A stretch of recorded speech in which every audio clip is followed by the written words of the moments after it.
This is the nature of life, this is the circle of life. ছোট্ট শিশু হয়ে এসেছিলেন, শৈশব, কৈশোর, যৌবন, প্রৌঢ়ত্ব। আগে ছিলেন সিঙ্গেল, বিয়ে করে হয়ে গেলেন ডবল।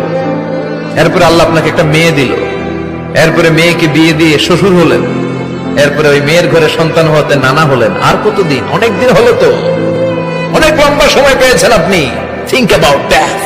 এবার যাওয়ার কথা ভাবেন, আখিরাতের সামানের কথা ভাবেন, ফিরে যেতে হবে।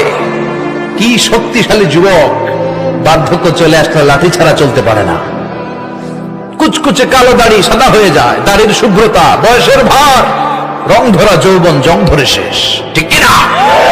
This is the circle of life. যুবক ভাইরা, এটাই জীবন, চলে যেতে হবে, কেউ থাকতে পারবে না, ঠিক কিনা?